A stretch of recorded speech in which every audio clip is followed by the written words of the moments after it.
Време е за нашата утринска тема и она која што со Цеца го најавивме на самиот почеток. Во текот на месец септември можете да прочитате и веста на нашиот сајт, но и генерално веројатно знаете дека синдромот на прегорување или burnout, попознато со англиски израз, синдром е веќе и од Светската здравствена организација ставен на листата на болести.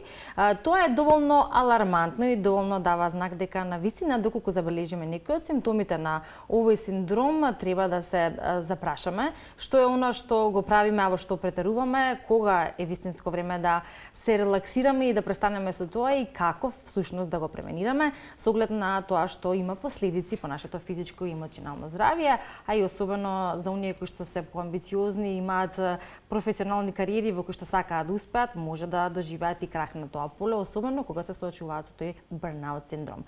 Повеќе на оваа тема се задржуваме во следните минути во фокусот на утринската тема на Телма со нашите денешни соговорници, со кои што верувам дека ќе имаме еден навистина продуктивен разговор. Да, Ивана даде одличен вовед, дел од прашањата веќе ги слушнавте, но имаме уште прашања кои што сакаме денеска да ги одговориме заедно со Сонја Угриновска, која што инаку е психолог, ќе даде, да речам, психолошка гледна точка на овој проблем, и до мене Александар Караев, консултант за стрес менеджмент. Добро утро и добре ни дојдовте. Спомена Ивана, од Светската здравствена организација веќе е споменато дека burnout синдромот или синдромот на прегорување е заведен како болест. Сонја, може да започнеме со вас, што би прокоментирале вие на оваа тема? Што значи до некаде burnout? Преводот, споменавме, е на македонски до некаде прегорување, но како може би од медицински гледано е поточно да се сподели нели за оваа состојба? Добро е што му се дава значење на овој синдром на burnout или прегорување, што во основа значи истоштување, односно преголем замор. Тоа е прегорување, последица на еден подолготраен и континуиран стрес, поврзан со работата. Кога веќе се назначува како некоја потешкотија или како болест, тоа значи дека има и физиолошки симптоми, значи не само психолошки во вид на замор, губење на концентрација, туку има и проблем со физиолошките симптоми како што се главоболка, некои психосоматски тегоби како губење на апетитот, несоница, па дури и социјално може да се прелева во однос на тоа чувство за некомуницирање, престанување на комуникација со колегите или со социјалната средина. Потоа на когнитивно ниво исто така можам да кажам дека се забележуваат мисли кои што некако личноста има мисла дека не вреди, дека она што го прави веќе ја губи својата цел, па дури може да создаде анксиозност кај личноста и депресивни мисли поврзани со работата, кога се однесува на тој дел. Умеат ли оние на кои што им се случува burnout да си ги препознаат сами овие симптоми кои што ги наведовте? Малку е потешко, прво се забележуваат физиолошките симптоми и на почеток затоа е малку понезабележливо, бидејќи се работи за личност која што е во принцип амбициозна, компетентна личност, ги знае своите капацитети, но кога еве овие дедлайн, значи тоа не е случајно така наречено, рокови, таргети кога треба да се постигнат, едноставно личноста губи контрола. Да. И се губи во таа физичка симптоматологија, мислејќи дека тоа е моментален замор и тоа ќе помине, но всушност страшното е тука што тоа е константно и на крај може да има фатални последици. Александра, вашата биографија е впечатлива. Нашите гледачи ве знаат бидејќи во минатата сезона сте гостувале во утринска на Телма. Со вас навистина имам интересни разговори. Вие имате преку 20 годишно искуство кога станува збор за развој на бизниси, управување со проекти, модерирање на конференции и давање консултантски услуги. И тоа е еден свет во кој што постојат млади, амбициозни луѓе во бизнис секторот кои најчесто како што вели Сонја, ги бркаат роковите, проектите и некако таа динамика и тоа темпо може да дојде многу побрзо до ваквиот синдром на прегорување. Од ваше лично искуство, како човек кој што тоа може да го види, може да го препознае и човек кој што ги дава тие консултации или консултантски услуги, колку често во вашите обуки постојат совети кои може да делуваат превентивно за оние кои што ги следат обуките? Да, благодарам. Јас сум погоден да зборам на оваа тема од аспект на консултант за организацијски и личен развој. Значи, работам со компании, работам со менаџери, со вработени. Меѓутоа сум погоден за оваа тема, пошто сум и самиот погоден од темава. Некојаш и мене ми е потребна помош. Јас сум исто... Те доживеале бурнаут? Да, јас сум исто татко на 4 деца, немам постојана работа, некогаш не знам кај ми е главата, рекорд ми е 12 ноќи да спијам во 12 различни града. И секако, значи, и мене би ми била потребна помош. И не е еден од главните работи која спомнавте да го препознаеме тоа и да сватиме дека ни е потребна помош и да сватиме дека ние сме ранливи. Еден од главните проблеми во денешното време е како ние лесно е да биде човек успешен во една сфера, да биде добар професионалец или да биде добар родител, добар сопруг. Меѓутоа предизвикот денеска во овој динамичен свет е како да биде добар во се. Како да жонглираш со 8 топки во исто време и уште не само секаде тоа, да жонглираш и да се смееш. Да бидеш насмеан, да гледат луѓето дека не ти е тешко. Да. И порано било лесно кога улогата на мажот била само да лови, жената дома да ги гледа децата, навечер ќе пеат песни, ќе си разговарат, а денеска треба во сите овие улоги ние да сме совршени и сето тоа тешко. Кој го наметнува тоа да сме совршени? Самите? Си го наметнуваме? Тоа е притисок кој што сами дополнително си го правиме. Или може би го вара тоа Но денешното работата, време, или- општеството, Да. времето во кое што живееме, веројатно. Самото време тоа ни го бара, но многу е важно како ние ќе одговориме на тој притисок. Да. И се често пати кога зборуваме за тоа, кога одиме на доктор, ќе ни каже тоа ти е надмерна база, не се нервирај. Те добро Стрес како имаш, да не се стрес. нервира. Поводи е под стрес. И често пати ги разговараме ние симптомите. Брнаут, односно прегорувањето е симптом на нешто друго. Треба да има од што доаѓа тоа. Зошто е тоа така? Според мене причините се малку подлабоки и ние треба да ги осознаеме. Едно од работите кои што сметам дека ние треба да направиме е прво да се прифатиме такви какви што сме. Да. Дека сме ранливи, дека не мораме да бидеме совршени, не мораме да знаеме со 8 топки да жонглираме, реков. И не мора да бидеме супермен. Во денешно време е модерно да се биде супермен и ако се согори, прегори, тоа е знак на слабост. Ние многу луѓе возиме по 10 сати, ако не прашаме дали си уморен, не, нема проблем, возам. Може. Не сакаме да кажеме дека сме уморни, дека имаме слабост. Тоа е една од работите, друга работа е која што често пати се отугиваме самите од себе. Не можеме да си ги препознаеме чувствата. Ние најголем дел од времето глумиме, има различни маски. Во една улога, во друга, во трета улога и тоа се представува напор, бара енергија. Треба размислуваме што ќе каже другите за нас. Постојано од тој аспект како ќе не видат другите, што тие ќе мислат. Спомнавте workaholic, сакаме да ги воодушевиме другите, амбициозни сме, дури се фалиме со тоа работохоличар, workaholic. Да. Со 2 телефони на ушите шетаме, зафатени сме, се фалиме дека не одиме на одмор, меѓутоа сето тоа не сме свесни дека го плаќаме со една преголема цена. Често пати со нашето нарушено здравје, со растурени фамилии и мислам дека мудроста е не само да се работи, него како да се застане и како да се знаат приоритетите, што е оно што ни е важно. Да, многу убаво споделивте, Александар, и во однос на оние луѓе кои што ги потиснуваат и своите потреби, своите желби и што е тоа што тие вистински сакаат да го направат за себе, но суштината, ако зборуваме за тоа што навистина им треба, наспроти она кое што е, како велите, маска за надворешниот свет, во однос на бизнисот и во однос на задоволување на сите кои што ги имаме во околината на еден или на друг начин, дали се работи за семејството, домашните, нели децата, сопруг, сопруга или колегите на работа. И од тука и обврските се разбира. И од тука се двојат луѓето на категории, оние кои што се најподложни за доживување на еден ваков синдром на прегорување. Па Сонја, дали во психологијата, во она кое што вие секојдневно го работите, има некоја таква категоризација за тоа кои луѓе се поподложни за доживување, чувствување на овие симптоми, но и на доживување на овој синдром? Да, јас само ќе додадам на гостина дека навистина приоритизирањето на она што треба да се прави дава големо влијание на тоа да колку една личност ќе доживее бернаут и секако улогите, односно и наметнување на улогите, не мора еве самостојно да работи ако е дел од некоја компанија, доколку не се јасни улогите што треба и на некој начин лицето ако превзема работа, односно ја врши работата и на другите, тогаш тоа во голем дел може да создаде и незадоволство, прегорување и така натаму. Фрустрации. Така, фрустрации. Инаку во однос на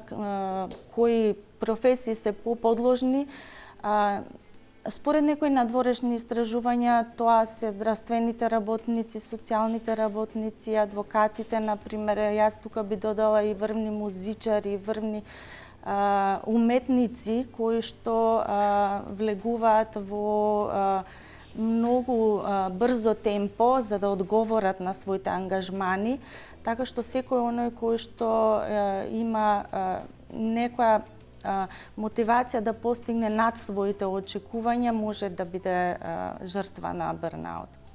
Да, Александар, велите некој се обидува да жонглира со 8 топки во исто време И да се смее. И да се смее, и некој тоа навистина успешно го прави, но не на секој му успева. Велиме бернаут или синдромот на прегорување можеби е најкарактеристичен за работохоличарите или воркохолиците. Знаат ли тие големите бизнис лидери и така натаму да кренат рачна и да кажат стоп? Или кога ќе навлезете во тој круг на постојано живење со толку многу обврски, едноставно не го гледате проблемот. Или можеби свесно не сакате да ја кренете рачната и да направите пауза.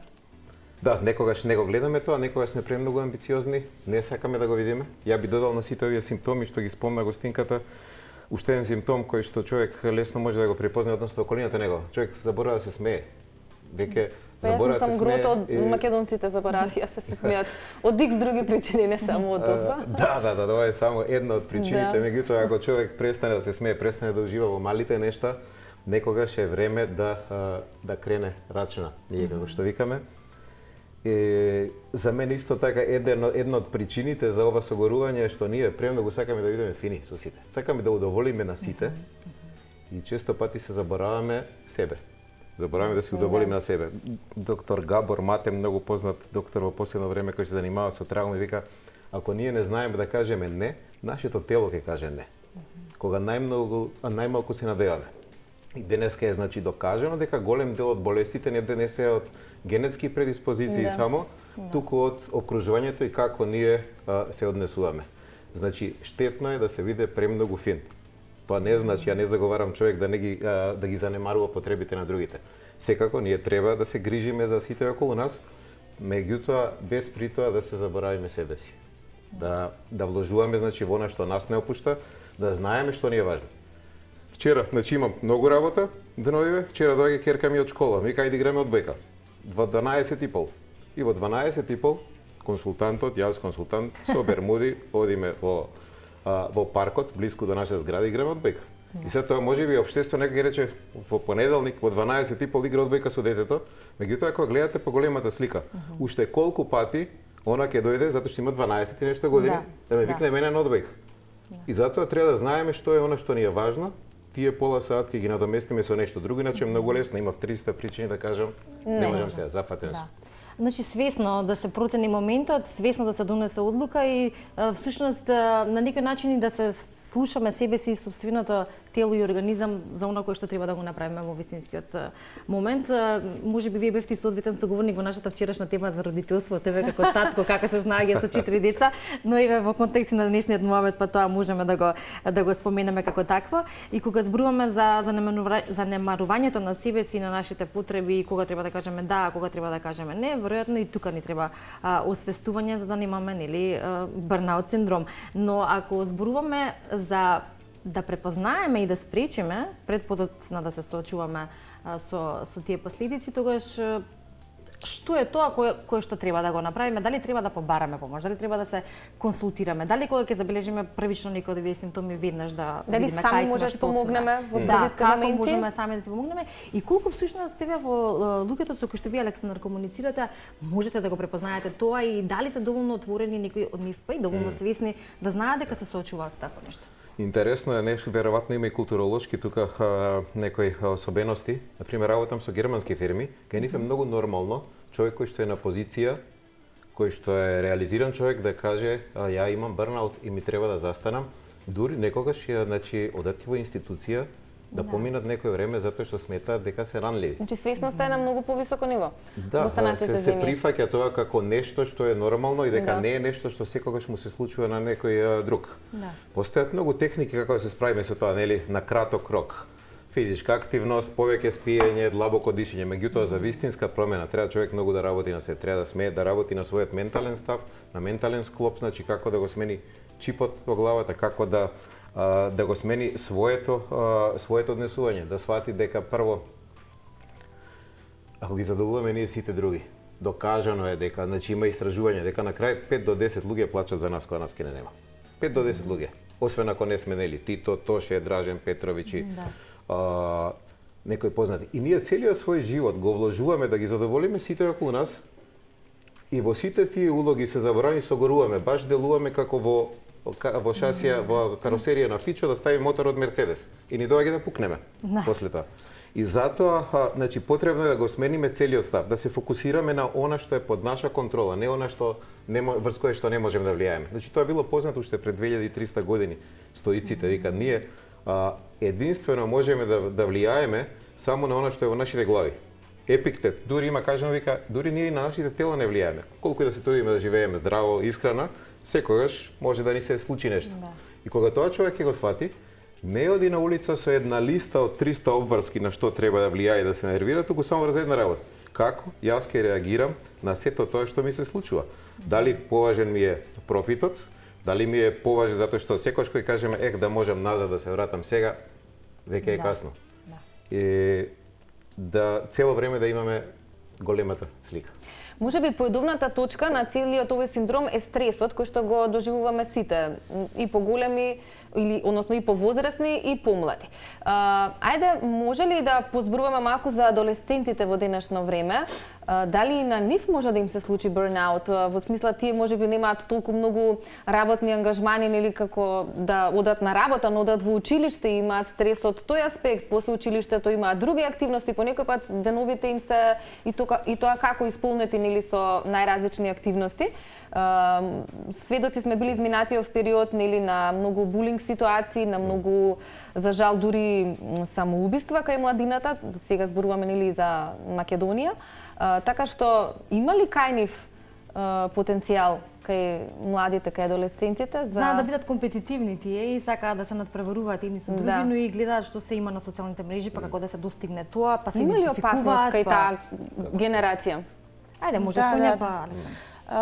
Може и во секоја друга сфера да се доживее бърнаут, така и кај помладите кои што им се натрупува материјал, под притисок се да одговорат на задачите што ги добиваат од училиште, покрај тоа како што кажавте посетуваат и други активности и хоби, така што спијат.